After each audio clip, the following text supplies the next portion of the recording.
ದಾರ ಇದು ದೃಷ್ಟಿ ಗುಂಡು ಅಂತ ಹೇಳಿ. Okay sir. ಇದು ಕಂಬಳಿ ಶಾಲು. ಹಾಂ ಸರ್. ಇದು ಇದು ಕೈ ಕಂಕಣ ಸರ್. ಇದು ನೆರೆ ಕಂಬಳಿ ಅಂತ ಹೇಳಿ. ಹಾಂ ಸರ್. ಇದು ಪಟ್ಟಿ ಕಂಬಳಿ ಅಂತ ಹೇಳಿ ಸರ್. ಹಾಂ ಸರ್. ಇದು ಪಟ್ಟಿ ಜಾಡಿ ಅಂತ ಹೇಳಿ ಸರ್. ಓಕೆ. ಈ ಕಂಬಳಿ ಬಂದ್ಬಿಟ್ಟು ವೈಟ್ ಕಂಬಳಿ ಸರ್. ಅದು ಹಾಂ ಸರ್. ಅದು ಬನ್ನೂರು ಕುರಿಯಿಂದ ತಯಾರಿಸಿದೆ ಸರ್. ಈ ವೈಟ್ ಎಲ್ಲ. ವೈಟ್ ಎಲ್ಲ. Okay sir. ಇದೆಲ್ಲ ನಮ್ಮಲ್ಲಿ ಹಾವೇರಿ ಕುರಿ ಉಣ್ಣೆ ತೆಗೆದು ತಯಾರಿಸಿದೆ ಸರ್. Okay sir. ಅವು ಸರ್ ಇದು ಕಂಬಳಿ ಶಾಲ್ ಅಂತ ಹೇಳಿ ಸರ್. ಅದು ಕನಕ ಜಯಂತಿಗೆ ಆಮೇಲೆ ಎಲ್ಲಾ ಕಡೆ ಫಂಕ್ಷನ್ ಗೆ ಸನ್ಮಾನ ಮಾಡಕ್ಕೆ ತಗೊಂತಾರೆ ಸರ್. ನಮ್ಮ ಕಡೆ ನಮ್ಮಲ್ಲಿ ಆನ್ಲೈನ್ ಅಲ್ಲಿ ಸಿಗುತ್ತೆ ಸರ್. ಯಾರಾದ್ರೂ ತಗೋಬಹುದು. ನಮ್ಮ ನಂಬರ್ ಕಾಂಟ್ಯಾಕ್ಟ್ ಮಾಡ್ಬೋದು. ಓಕೆ. ಹೋಲ್ಸೇಲ್ ದರದಲ್ಲಿ ಕೊಡ್ತೀವಿ ಸರ್. Okay sir. ಇಲ್ಲಿ ಇದಾವಲ್ಲ ಸರ್, ಇವು ಬಂದು ಬರೀ ಒತ್ಕೊಳಕ್ಕೋಸ್ಕರ ಅಷ್ಟೇನಾ ಅಥವಾ ಏನಾದ್ರು ವಿಶೇಷ ಪೂಜಾ ಕಾರ್ಯಕ್ರಮಕ್ಕೆ ಏನಾದ್ರು ಇದು ಪೂಜಾ ಕಾರ್ಯಕ್ರಮಕ್ಕೆ ಕರಿ ಕಂಬಳಿ ಜಾಸ್ತಿ ಯೂಸ್ ಮಾಡ್ತಾರೆ ಸರ್. Okay sir. ಇದು ಒತ್ತಿಗೆಗೆ ಬರುತ್ತೆ ಸರ್. ಇದು ಚಳಿಗಾಲದಲ್ಲಿ ಒತ್ಕೊಂಡ್ರೆ ತುಂಬಾ ಬೆಚ್ಚಗಿರುತ್ತೆ. ಬೇಸಿಗೆ ಕಾಲ ಲಾಸ್ಟ್ ಮಪ್ಪ ಅಂದ್ರೆ ತಂಪು ಇರುತ್ತೆ ಸರ್. ಹಾಂ ಸರ್.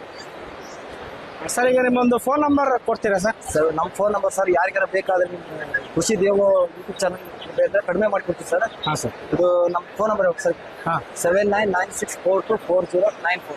Okay sir. ಈಗ ನಿಮ್ದು ಮೆಡ್ಲೇರಿ ಹಾವೇರಿ ಅಂತ ಹೇಳ್ತೀರಿ. ಇಲ್ಲಿ ಯಾರೋ ಮಂಡ್ಯದಲ್ಲೋ ಮೈಸೂರಲ್ಲೋ ನಿಮ್ಮ ಹತ್ರ ಹೋಲ್ಸೇಲ್ ಆಗಿ ತಗೊಂಡು ನಾವು ವ್ಯಾಪಾರ ಮಾಡ್ತೀವಿ